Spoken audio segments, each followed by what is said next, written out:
Hi everyone, my name is Wilka Toppings and I am a U.S. licensed attorney and also the Director of Legal Affairs for First Pathway Partners. And today I want to talk to you very quickly about the Trump Gold Card and how it compares with the EB-5 program.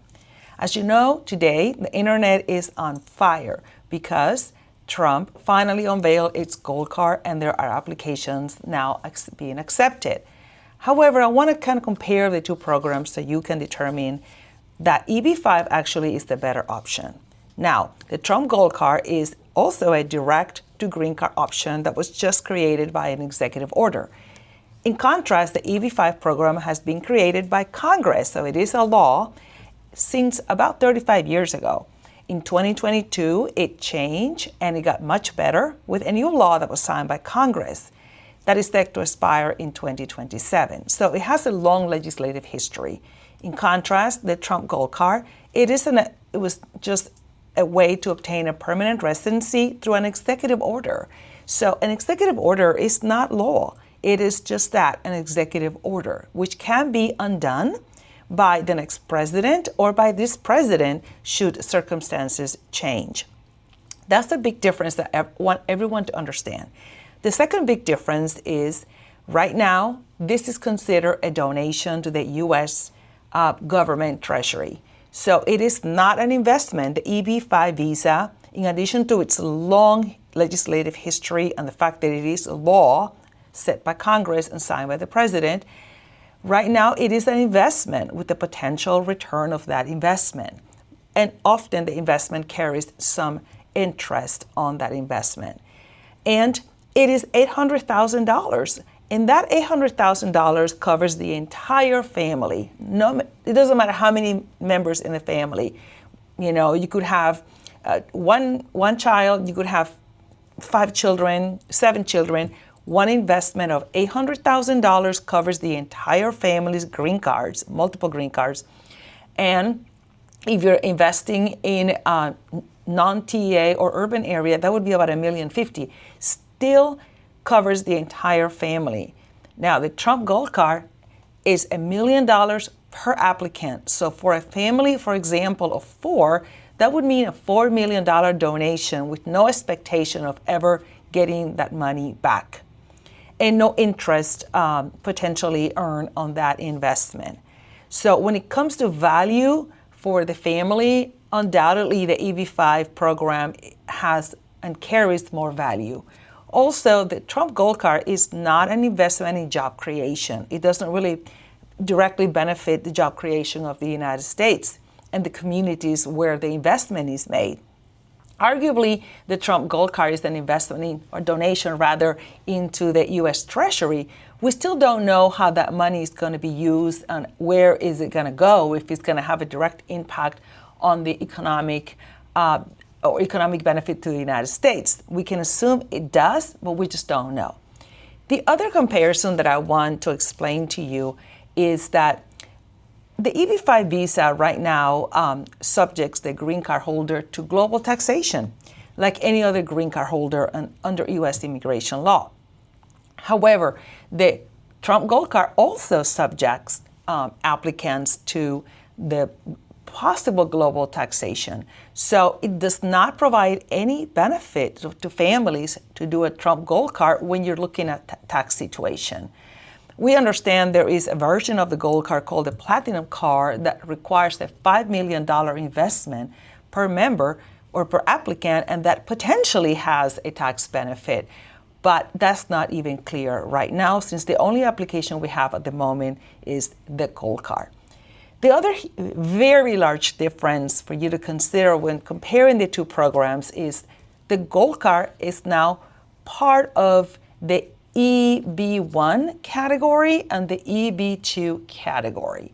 These are existing categories under U.S. immigration law. EB-1 is reserved for those that can demonstrate exceptional extraordinary abilities in business, the arts, and science. And these have categories been around for a long time. The EB-2 NIW is a category similar to the EB-1 that the applicant needs to demonstrate exceptional abilities or having an advanced degree. And that is he or she is coming to the U.S. to work in a critical infrastructure or national interest field to the United States. So it's clearly anchored in these exceptional extraordinary abilities and is really reserved for those applicants that can demonstrate that they are extraordinary or at the top of their field. This has been going on for a long time. These categories, that's where the Trump Gold Card will reside. And those are the numbers that they're going to use to issue these green cards under the Trump Gold Card, assuming an approval of the applicant and the individual members of his family. However, unfortunately, both the EB-1A category and the EB-2 categories are subject to retrogression for countries like China and India, and perhaps retrogression to other countries as the visa gets more populated and numbers become more scarce. So right now, EB-5 has its own category, the EB-5 category. That category is current across the board for all nationalities, meaning that if you do apply with your $800,000 investment in a job creation project, and if you do pay the $800,000 into a project located in a rural or target employment area, or the $1,050,000 in a non-rural, non-TEA project, urban project, then you are going to get a visa immediately upon approval. You can also do an adjustment of status while in the U.S. The Trump Gold Card currently does not explain or provide a mechanism for you and your family to apply within the U.S. through the adjustment of status benefit given to the EB-5. Therefore, if you apply for this Trump Gold Card, you pay multiple millions of dollars for each member of your family. You donate this money with no expectation of repayment. Then you still have to, after approval, go through consular processing in your home country. If you're from Indian nationality or China, then you would be subject to significant retrogressions in the visa availability. What do we still not know? We don't know if the Trump Gold Card will be subject to premium processing and what that fee will be. All we know is that the application has a non-refundable fee of $15,000. So I'm assuming the $15,000 is per applicant. So let's say you have 4 members of your family, then that would be about $60,000 just on the application, plus the multiple millions of dollars, $4 million for your family. We don't know what tax consequences are going to be imposed on the Trump Gold Card recipients, although we have pretty certain that global taxation will still be imposed on those getting approved a green card through that mechanism. We don't understand at all what kind of vetting these applicants will undergo. We don't know what kind of source of funds documentation will be required, or even who will conduct the vetting. Currently, EB-5 has a dedicated team of USCIS adjudicators that are very experienced with source of funds and even considering country context of each country. Right now, we don't understand if the adjudicators that normally adjudicate EB-1s and EB-2s that have nothing to do with investments are going to be fully equipped immediately to make those vetting decisions. So a little bit of concern there. So as a lawyer, I would probably be very concerned. I would advise clients that it's just very uncertain what kind of vetting they would be subjected to. So again, EB-5 is a long-standing legislative program with the backing of the U.S. Congress.